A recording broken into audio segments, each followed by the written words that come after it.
Bonjour et bienvenue pour cette deuxième vidéo du chapitre sur le produit scalaire dans l'espace.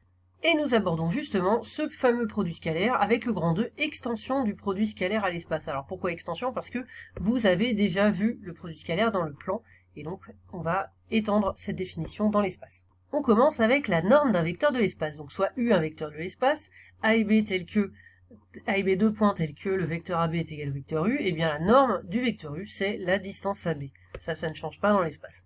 Donc ça se note comme ça, avec deux barres à gauche et deux barres à droite. La norme du vecteur U, c'est égal à la norme du vecteur AB, qu'on peut aussi écrire distance AB sans rien, juste AB. Autre définition, une base de 3 vecteurs IJK est orthonormée, ou on peut aussi dire orthonormale, si les vecteurs IJK sont de norme 1, donc leur norme vaut 1, et ils sont 2 à 2 orthogonaux, les vecteurs. Donc ça fait un schéma comme celui-ci, en perspective, hein, bien sûr, donc comme un coin de cube, par exemple. Voilà.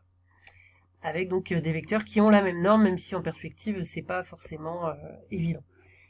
Et puis on a de la même façon un repère OIJK est orthonormé si la base de vecteurs qui correspond est orthonormée. Donc bien sûr, une base orthonormée, un repère orthonormé, c'est ce qu'on aura le plus souvent dans les situations.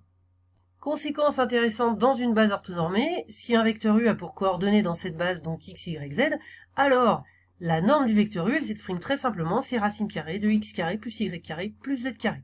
Donc dans le plan, vous aviez vu, on n'avait que x et y évidemment, et donc la norme du vecteur U c'était racine carrée de x carré plus y carré, bah là on ajoute le plus z carré de façon tout à fait logique.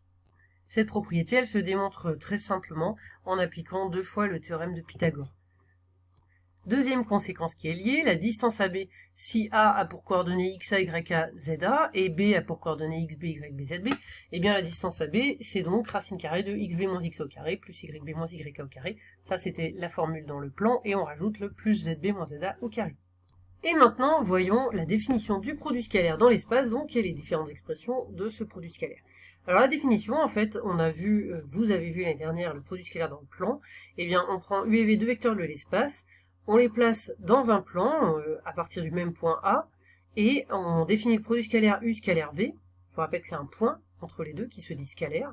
U scalaire V, c'est égal au produit scalaire AB et AC tel que vous l'avez défini dans le plan l'année dernière. Donc le produit scalaire dans l'espace, eh bien on se place dans un plan de l'espace et on définit le produit scalaire comme étant le produit scalaire dans le plan. Concrètement, le produit scalaire, qu'est-ce que c'est? Il y a plusieurs façons de l'exprimer. La première avec les normes, je vous la donne ici, mais vraiment, elle est pas très parlante et on va très peu l'utiliser. J'insiste pas là-dessus. La deuxième avec le cosinus, ça, vous avez vu l'année dernière. On a cette expression, U scalaire V, c'est égal à norme de U fois norme de V fois le cosinus entre les angles U et V. Ou avec des points ABC, et donc des vecteurs AB-AC, le produit scalaire AB-AC, c'est égal à distance AB fois distance AC fois le cosinus de l'angle BAC. Autre expression, et qui est vraiment la plus simple et celle qu'on va le plus utiliser, quand on a une base orthonormée et des coordonnées, donc U de coordonnées x, y, z, V de coordonnées x', y', z', le produit scalaire U scalaire V, c'est égal à xx' plus y', plus zz'. Donc dans le plan, vous aviez vu xx' plus y', bah là on rajoute plus zz'. Donc cette forme-là, c'est vraiment la plus simple à utiliser. Et enfin, dernière expression qui peut être pratique dans certains cas avec le projeté orthogonal. Donc on calcule le produit scalaire AB scalaire AC, et quand on peut trouver le projeté orthogonal H de C sur la droite AB, eh bien le produit scalaire ABAC c'est égal à AB scalaire AH.